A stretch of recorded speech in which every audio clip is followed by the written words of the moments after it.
हम लोग राष्ट्रपिता महात्मा गांधी के जन्म जयंती के श्रद्धांजलि देने के लिए एकत्रित हुए हैं। साथ ही में सर ने बताया कि एक दूसरे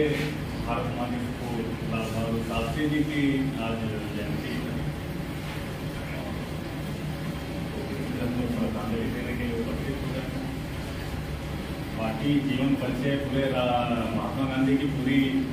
जीवन गाथा, जीवन यात्रा इन्होंने बता ही दिया तो बहुत कम शब्दों में। और सर बीच में कह रहे थे कि प्रासंगिकता गांधी की आज उतनी नहीं रह गई है, तो सर वहीं पे थोड़ा सा हम केंद्रित करेंगे। प्रासंगिकता उस समय ज़्यादा होती है जब किसी चीज़ की, किसी अच्छे चीज़ की, जब समाज में ज़्यादा अराजकता हो, ज़्यादा अनाचार व्याप्त हो, जब इन सिद्धांतों का माहौल ज़्यादा बढ़ाया जा रहा है। हमें लगता है कि प्रासंगिकता उस समय ज़्यादा है और अभी थोड़ा सा उसको करेंगे। गांधी जी जैसा इन्होंने बताया सर कि बहुत अच्छे अमीर संपन्न परिवार में उस समय 1859 में जन्म हुआ था उनका, और किसी राजा के मंत्री के यहाँ जब उस समय के भारत में फिर विदेश पढ़ने गए, और फिर वो गांधी जो हम लोगों के दिमाग में जो मेंटल मैप बनता है गांधी जी के बारे में, कोई भी सोचेगा तो यही बनता है कि वही अर्धनंगा फकीर जो चर्चिल ने कहा था कि आधी धोती और वही शरीर पे लपेटा हुआ और वो रबर की खुद की बनाई गई चप्पल और खुद का बनाया गया चश्मा, तो वही गांधी उभरते हैं। और इतने संपन्न परिवार में जन्म लेने के बाद जाहिर सी बात है कि वो भी इन्हीं पंचभूतों से बने होंगे जिससे हम लोग बने, लेकिन कुछ न कुछ सब्सटेंस होगा अलग, या अलग कुछ केमिकल रिएक्शन करता होगा संक्रांत सिंह जी,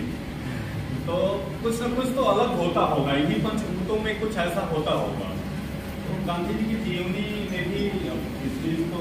जीवन दिया बताती है, तो पढ़ने का अवसर नहीं मिलता है, लेकिन जब पढ़ा तो हमने एक वाक्य याद आ रहा था, एक लाइन जिसमें गांधी जी ने अपनी जीवनी में कोट किया है कि मेरी पूरी जीवन यात्रा जितनी है मेरी, और जीवन की जितनी गतिविधियां हैं हमारी, वो सारी की सारी मेरा जो सत्य और अहिंसा के प्रति जो मोह है उसी से उत्पन्न हुई है। अब जाहिर सी बात है कि उनके दिमाग में यही दो चीजें घर कर गई कि सत्य और अहिंसा, और उन दो चीजों ने क्या परिवर्तन कर, उनको लगता है कि जीवन के हर क्षेत्र में समकालीन भारत, समकालीन विश्व में भी उदाहरण वही मार्टिन लूथर किंग रंगभेद समाप्त करने में, जिस रंगभेद से सबसे पहला सामना महात्मा गांधी का होता है साउथ अफ्रीका में जाने के बाद, वही और ये जो फिर उसी को मानते हैं मार्टिन लूथर किंग ने, उसी रंगभेद को समाप्त करने के लिए नेल्सन मंडेला ने उन्हीं के गांधीवादी सिद्धांतों पे ही चले थे। और बाकी के प्रसंग हैं देखने का, बड़े भाई क्रांतिकारी हैं, क्रांतिकारी विचार से तो हम लोग कभी कभी मतलब अनौपचारिक रूप से डिस्कशन होता रहता है, तो उसमें लेकिन मूल बात गांधी जी की ये थी कि 1869 में जब पैदा होते हैं 13 साल की उम्र में, 7 साल की उम्र में सगाई, 13 साल की उम्र में विवाह, और उसके बाद 16 साल की उम्र में पिता का देहांत, और जीवन जो उनका दिखता है मुझे लगता है कि उन्होंने जिया था उसको, जैसे कुष्ठ रोगियों की सेवा करना, तो नर्सिंग वाला काम उनके पिताजी जब वो 13 साल के थे जब विवाह हुआ था, उसी समय उनको फिस्टुला नामक बीमारी हो गई थी, और उनकी सेवा करना, पट्टियां बदलना, ये सारी जिम्मेदारी इनकी थी। और उसके बाद में जिसपे बहुत ज़्यादा विवाद है सर से हम लोग जो है मतलब करते रहते हैं, तो बाद में जो उनके ब्रह्मचर्य के प्रयोग हैं उसकी प्रासंगिकता के बारे में चलता है। तो लेकिन वो उसी समय से जब उनके पिता की मृत्यु हुई थी उस समय उनको लगा कि विषयाशक्ति हमारी ज़्यादा है, और उस समय जो है तो उसी से उपजी किया। दूसरा उसका जो कारण था ब्रह्मचर्य के प्रयोग का, तो वो था कि जुलू ट्रांसवाल प्रांत जहाँ ये गए थे, जहाँ पे साउथ अफ्रीका में जहाँ पे भारतीय समुदाय के लोगों को ले जाके किरमिटिया मजदूर जहाँ पे रखे गए थे,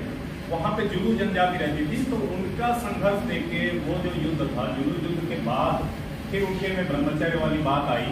और मुझे लगता है कि 35-36 साल की उम्र थी उस समय उन्होंने ब्रह्मचर्य का पालन करने का कहा। और एक इतना ईमानदार आदमी कि जीवन के अंत समय में जो सत्य के प्रयोग जो उन्होंने लिखा है, अपना जीवनी लिखा है, उसमें उन्होंने बताया कि मैं उसमें फेल रहा है, पूरी तरह से उसका पालन मैं नहीं कर पाया।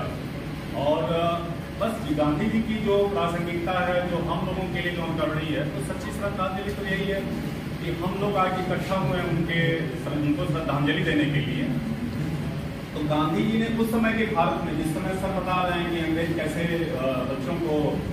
उठा के ऊपर उछाल के और भाले की नोक पे उनको रख के किया जाता था, तोपों के आगे उड़ा दिया जाता था, उस समय एक साधारण जनमानस में ये मतलब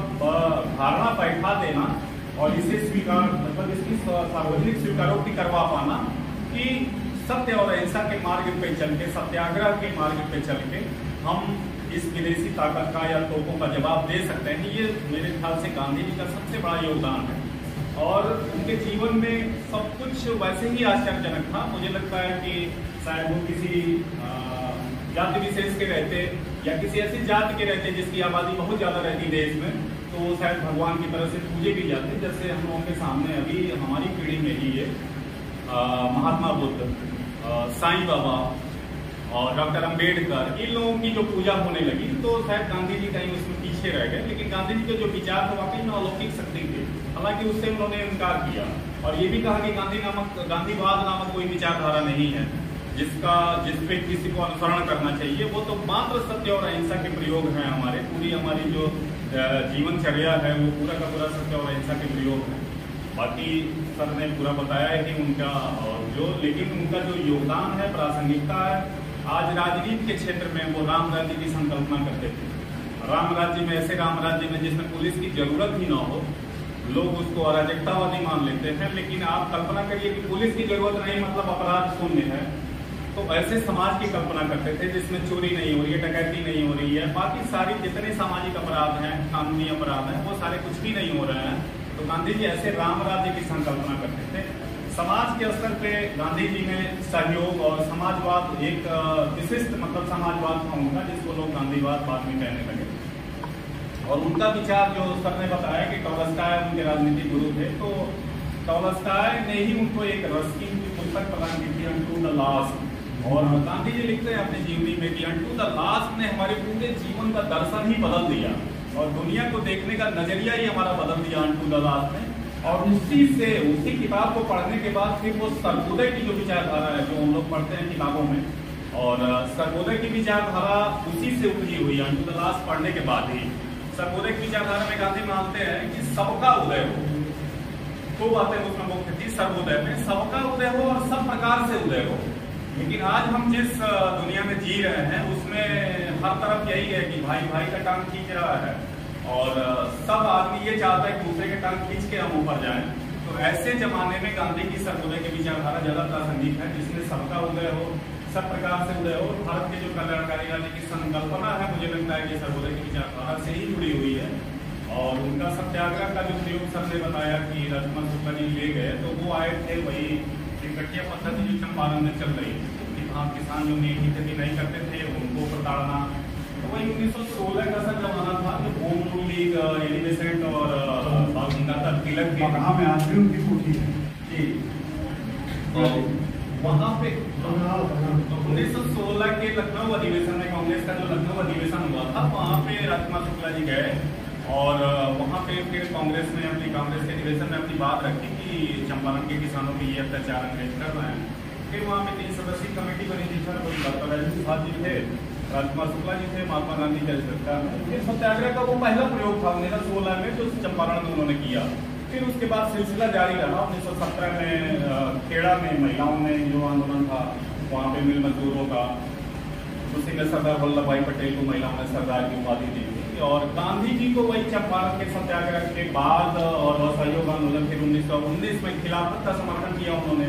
सांप्रदायिक धर्म के मामले में गांधी जी बड़े विशिष्ट थे। राम राज्य एक वैष्णव संप्रदाय को मानते थे हिंद सनातन परंपरा में, और उसके बाद भी सर्वधर्म संभाव, गांधी जी की जो धर्मनिरपेक्षता अभी आजकल तो कुछ दबी हुई है, लेकिन कुछ दिन पहले जो राजनीतिक विमर्श में था कि धर्मनिरपेक्षता ज्यादा 90 के दशक में जब राम मंदिर आंदोलन चल रहा था, और जब वो धर्मनिरपेक्षता उसमें जो है सांप्रदायिकता राजनीतिक विमर्श में केंद्र बिंदु में था, तो गांधी जी की जो धर्मनिरपेक्षता थी सर्वधर्म संभाव में थी। सभी धर्मों को बराबर का सम्मान दीजिए, सबको मानने की, और धार्मिक सहिष्णुता में विश्वास रखते थे कि आप दूसरे धर्मों के विचार को मानिए या ना मानिए, लेकिन उसको आप बर्दाश्त करने की क्षमता अपने आप में मजबूत करिए। विकसित करिए और विचारों को उनसे न मानिए, न सहमत होइए, लेकिन उनको भी आप अगर कीर्तन कर रहे हैं माइक लगा के तो उनको भी अजान करने दीजिए माइक लगा के, और थोड़ी देर के लिए 2 मिनट के लिए न ही सही मतलब अपने आप को रोक लीजिए। तो ये थे गांधी जी। और राजनीति के क्षेत्र में जैसा बताया राम राज्य की संकल्पना थी। आज प्रासंगिकता सबसे ज्यादा जो पंचायती राज संस्थाएं हैं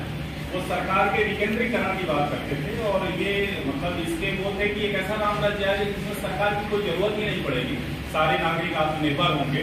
और उसी विकेंद्रीकरण की संकल्पना को देखिए, उसी को फलीभूत किया जा रहा है जो पंचायती राज 1993 में जो लागू हुआ है। तो पंचायतों को शक्तियां दी जाए। गांधी जी कहते थे अर्थव्यवस्था के क्षेत्र में भी कुटीर उद्योगों का विकास करिए। हालांकि आजादी के बाद संयोग से देश की जरूरतें क्या थी, नेहरू जी अब उस समय समकालीन परिस्थितियों में नेहरू जी ने क्या निर्णय लिया कि भारी उद्योगों को का विकास किया, बड़े बड़े बहुउद्देशीय परियोजनाएं बांध लगी उस समय भूखमरी की स्थिति पर। और अभी आपने बताया कि शास्त्री जी थोड़ा सा उस पर आएंगे, ज़्यादा समय नहीं लेंगे, पता नहीं कहाँ से बढ़ता गया, सोचते थे थोड़ा सा है। तो गांधी जी का ये था कि समाज का शक्तियों का विकेंद्रीकरण, गांव की जनता को इतना सशक्त बना दीजिए, उनके अपने संसाधन हों, वो अपने संसाधन से आय अर्जित करें। हालांकि अभी हो नहीं पा रहा है, ग्राम प्रधान साइकिल से बोलेरो पर चला जा रहा है, तो उसको देखना सजग नागरिक बन के शायद हम लोग अगर उसमें कुछ योगदान कर पाते हैं तो वो सच्ची श्रद्धांजलि होगी गांधी जी के विचारों की। हालांकि रिस्क बहुत है, जान का खतरा मतलब ना हो इतना बचाते हुए, क्योंकि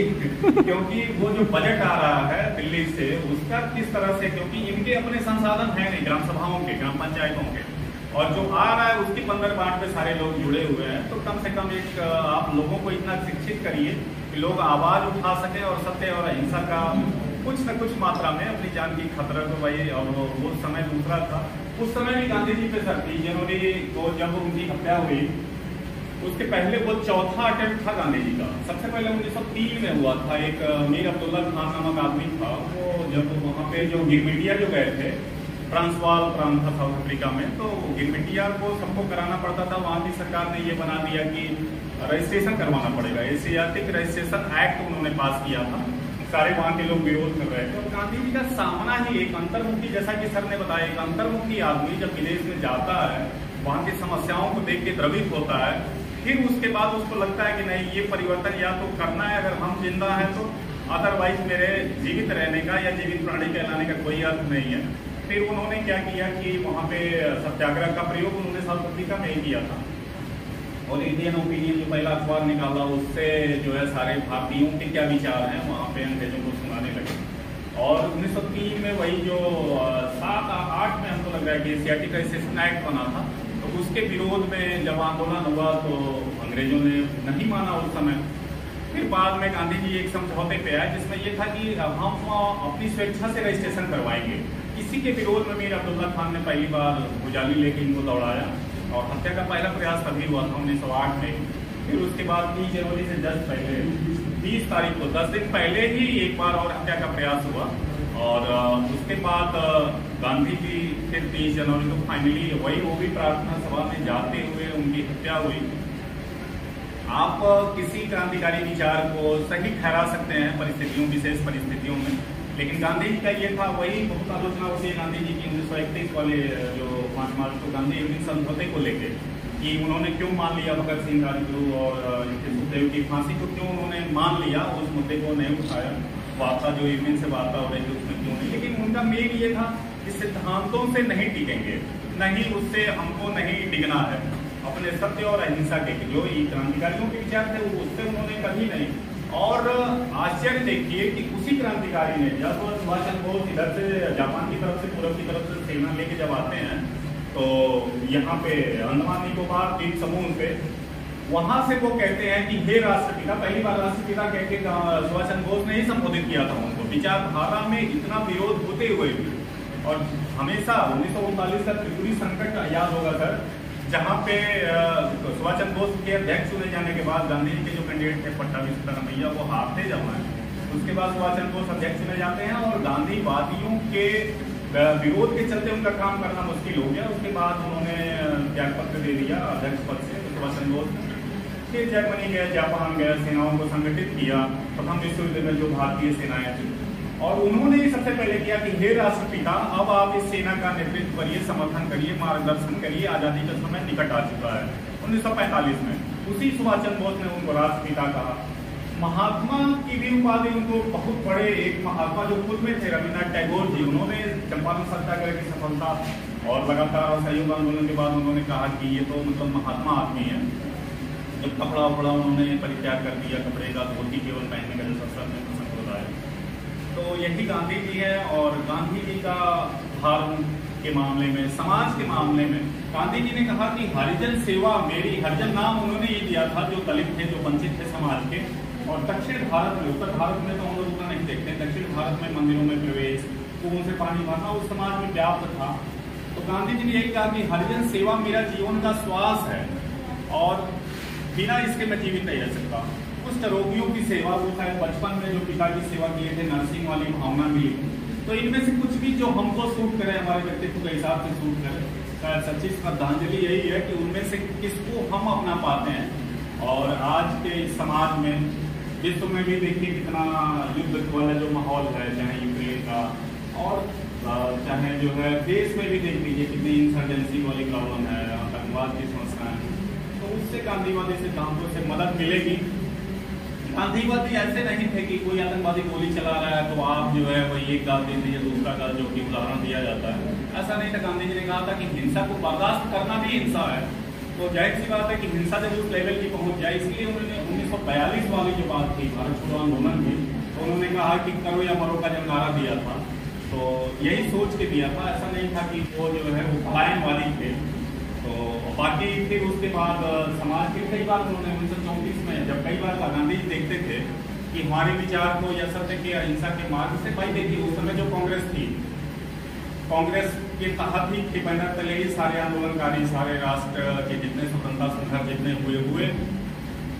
उसके बाद उसमें कैसे लोग थे। कार्य समिति ने, जब कार्य समिति इनके प्रस्तावों को गांधी जी के नहीं मानती थी, गांधी जी कांग्रेस पार्टी छोड़ देते थे। इस पे कई बार आलोचना भी हुई है कि गांधी जी आपको ब्रेक टाइप के थे, अपनी विरोध चलाना जानते थे। 1929 वाले लाहौर में वही रावी नदी के तट पर उन्होंने कहा कि मैं मुट्ठी भर बालू से कांग्रेस से बड़ी संस्था बना दूंगा। तो उसमें भी लोगों को दम समझ में आता है, लेकिन वो दम नहीं था, वो वाकई में उनका सत्य अहिंसा सत्याग्रह सर्वोदय की जो विचारधारा थी उसके प्रति समर्पण था। आप चाहे उस विचारधारा की आलोचना कर लीजिए, लेकिन उस विचार में हमेशा जो है गांधी जी अडिग रहे। तो यही है, समकालीन भारत में प्रासंगिकता बहुत है और विश्व में भी प्रासंगिकता बहुत है। जरूरत ये है कि आजकल के ज़माने में वही है कि ज़्यादा आप जोर दे देंगे तो लोग पागल खाने भर्ती करा देंगे, लेकिन फिर भी मतलब इस खतरे को भांपते हुए, इससे बचते हुए थोड़ा सा सत्य और अहिंसा और गांधी जी का जो डेडिकेशन था कुटीर उद्योगों के विकास करने के लिए, आजकल जो सरकार ने जो चला रही है एक जिला एक उत्पाद योजना, वो गांधी जी के उसी कुटीर उद्योग और अर्थव्यवस्था में जो ट्रस्टीशिप का सिद्धांत, वो पूंजीपति और पूंजीवादी व्यवस्था जो इस समय चल रही है उसके वो विरोधी थे। तो मोटी ओपी जो योजना चल रही है किला एक उत्पाद योजना, वो वही था कि स्थानीय संसाधनों पर विकसित हो, स्थानीय लोग अपने घर में बनाएं और उससे फिर ज़्यादा मजबूती मिलेगी। लेकिन पूंजीवाद की दौड़ थी, भारत भी उसमें शामिल हुआ और काफ़ी हद तक उसमें वो भी सफल भी हुआ। अंत में गांधी जी की हत्या जब हुई थी तो प्रार्थना करते हुए हुई थी। गांधी जी एक सनातन वैष्णवी होते हुए भी सर्वधर्म समभाव में विश्वास रखते थे और उनका जो गीत है, जो भजन है, जो उन्हें संगति गुनगुनाते, मेरे ख्याल से जाके घर पे आप लोग एक बार जरूर सुनिएगा। वैष्णव जन के देने कहिए पीर पराई जानी रे। तो मेरे ख्याल से सच्ची श्रद्धांजलि यही है कि पराई पीर थोड़ा समझने की आपकी कोशिश करें इस भागदौड़ की जिंदगी में। बाकी अपनी तो सब करते हैं। और दूसरे जो भारत माँ के सपूत स्वर्गीय लाल बहादुर शास्त्री जी की, उनको भी श्रद्धांजलि देना परम कर्तव्य है हम लोगों का, क्योंकि योगदान सर ने बताया कि जय जवान जय किसान का नारा दिया। 1962 की क्या परिस्थितियाँ रही होंगी और नेहरू जी वाकई में स्टेट्समैन आदमी थे जो कि दूर की सोच लेते थे। और उस समय कोल्ड वार का, दूसरी विश्व युद्ध खत्म हुआ था, कोल्ड वार का जमाना था, घुटने टेकता की उनकी नीति थी और उन्होंने ये सोचा भी नहीं था कि चीन को वो बड़ा भाई मानते थे कि बड़ा भाई इस तरह से, नेहरू जी के साथ विश्वासघात हुआ कि बड़ा भाई इस तरह से विश्वासघात करेगा। और उसके बाद भारत चीन युद्ध हुआ 62 में। 65 में हम आते हैं जब शास्त्री जी जब थे, जब भारत पाकिस्तान युद्ध हुआ। परिस्थितियाँ उस समय की और थी। आज़ादी के बाद सबसे बड़ी समस्या ये थी कि भोजन सबको दोनों वक्त का मिले। और वो संभव नहीं था 1947 से लेके और 65 तक। 65 में जो सर कह रहे थे कि शास्त्री जी ने जो ये कहा कि एक समय आप उपवास करिए कि बाकी सबको भोजन मिल जाए, वही अमेरिका की योजना थी कि ये 480 योजना थी, जो कि योजना के तहत वो गेहूँ देता था गरीब देशों को। गेहूँ देना उसने बंद कर दिया, धीरे धीरे उसकी चलती रही, क्योंकि वो शीत युद्ध का जमाना था, भारत का झुकाव रूस की तरफ था, अमेरिका देता था, तो अमेरिका ने धीरे धीरे और बाकी उसके जो सहयोगी देश थे ऑस्ट्रेलिया वगैरह, वहाँ से देना उन्होंने बंद करवाया, रुकवाया। फिर अपने जो सर उल्लेख भी किए कि अभी 2 दिन पहले हम जिस कक्षा में गए थे उसमें उल्लेख भी किए थे, 29 सितंबर को डॉक्टर MS स्वामीनाथन, जिसको भारतीय हरित क्रांति का जनक कहते हैं, और उनकी और शास्त्री जी की जोड़ी ने भारत की भूख मिटाने में वाकई में अप्रतिम योगदान दिया है, तो सल्यूट है उनको। उन्होंने डॉक्टर नॉर्मन बोरलाग जो मैक्सिको के थे, वो हरित क्रांति के जनक थे, गेहूं की पौनी प्रजातियों के लिए उन्होंने गया और जीन ट्रांसफर कैसे होता है, कैसे फ्यूजन करके नया बनाएंगे, ट्रांसजेनिक गेहूं बनाएंगे मैक्सिकन की। हाँ, तो उसके बाद वो हरित क्रांति के जनक 1966-67 में एक खरीफ के सीजन में हरित क्रांति वही बीज आते हैं उसके मनीला से, फिलीपींस में जो इंटरनेशनल राइस इंस्टीट्यूट है उससे, फिर कटक में एक धान शोध संस्थान की स्थापना होती है। तो डॉक्टर MS स्वामीनाथन भी 98 साल के होके देहांत उनका हुआ है परसों, अभी 29 तारीख को, तो वो भी और शास्त्री जी की जोड़ी में निश्चित रूप से जय जवान जय किसान का नारा उन्होंने तभी दिया था, क्योंकि उस समय किसान की क्रांति की जरूरत थी, क्योंकि पहले भूख मिटेगी फिर हम चाइना जैसे बड़े दुश्मन से हम लड़ लेंगे, तो वो मुख्य जरूरत थी। और इसी शब्दों के साथ दोनों महान योद्धाओं को श्रद्धांजलि देते हुए आप लोगों को